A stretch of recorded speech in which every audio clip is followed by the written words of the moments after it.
Hello, hi all. Farm techno ട്രാക്കിലേക്ക് എല്ലാവർക്കും സ്വാഗതം.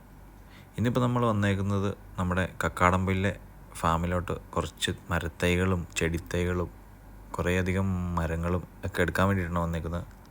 ഇത് തൃശ്ശൂരിലാണ് നമ്മൾ വന്നെടുക്കുന്നത്. മണ്ണുത്തിയിൽ നമ്മുടെ പരിചയമുള്ളൊരു ഫാമുണ്ട്. അവിടെ നിന്നാണ് ഇതെല്ലാം എടുത്ത് നമ്മൾ കൊണ്ടുപോകുന്നത്. അപ്പോൾ നമ്മൾ നിലമ്പൂരിൽ നിന്ന് വണ്ടി ഓടി വന്ന് ഇവിടെ നിന്നാണ് എടുത്തുകൊണ്ട് പോകുന്നത്. എന്നിട്ട് പിന്നെ നമ്മൾ നേരെ കക്കാടംപൊയിലോട്ട് പോകണോ അതോ വീട്ടിലോട്ട് പോകണോ എന്ന് പ്ലാൻ ചെയ്തിട്ടില്ല.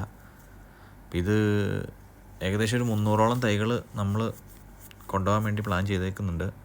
നമ്മുടെ സ്വന്തം ജീപ്പിൽ നമ്മൾ കയറി വന്ന, പക്ഷേ നമ്മുടെ സ്വന്തം ജീപ്പ് എന്ന് പറയുന്നത് നമ്മൾ ഇതിനു വേണ്ടി എടുത്തായിരുന്നു. പക്ഷേ നമ്മുടെ ഈ ജീപ്പ് കൊണ്ട് കക്കാടംപൊയിലെ കയറ്റമൊന്നും കയറാൻ സാധിക്കില്ല എന്ന് നമുക്ക് മനസ്സിലായി. നമ്മൾ ഇടയ്ക്കൊന്ന് പോയപ്പോൾ 2 വീൽ ജീപ്പായതുകൊണ്ട് കയറ്റമൊന്നും കയറാനായിട്ട് നമുക്ക് ആകെ പണി കിട്ടി. നമ്മളിനി 4 വീൽ ജീപ്പ് വാങ്ങാനുള്ളൊരു പ്ലാനുണ്ട്. അപ്പോൾ ഇത് ഭായിമാരാണ് എല്ലാം ചെയ്യുന്നത്, തൈയെല്ലാം എടുത്ത് വയ്ക്കുന്നത്. അപ്പോൾ ചെറിയൊരു മഴയുണ്ട്. കുറച്ച് ദിവസം മുന്നത്തെ വീഡിയോ ആണ്.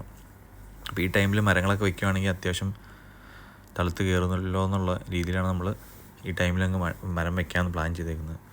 ഏകദേശം 10 ഏക്കർ സ്ഥലമാണ് നമ്മൾക്ക് അവിടെ ഉള്ളത്. ഈ 300 തൈ കൊണ്ട് നമുക്ക് എന്തായാലും തികയില്ല. നമ്മൾ വീണ്ടും തൈകൾ എടുക്കും. അപ്പോൾ ഇത് തൽക്കാലം ഒരു സ്റ്റാർട്ടപ്പ് എന്നുള്ള രീതിയിൽ ഒരു ഫാം ടൂറിസമാണ് നമ്മളവിടെ ചെയ്യാൻ പ്ലാൻ ചെയ്തേക്കുന്നത്. അപ്പം മൊത്തം മഴയുണ്ട്. ഏകദേശം ഒരു 300ഓളം തൈകൾ നമ്മൾ വണ്ടിയിൽ കയറ്റിയിട്ടുണ്ട്. ഇനി നമ്മുടെ പുതിയ വീഡിയോകൾ നമ്മൾ പുറകെ വരുന്നതാണ്. അപ്പോൾ സ്റ്റേ ട്യൂൺഡ്.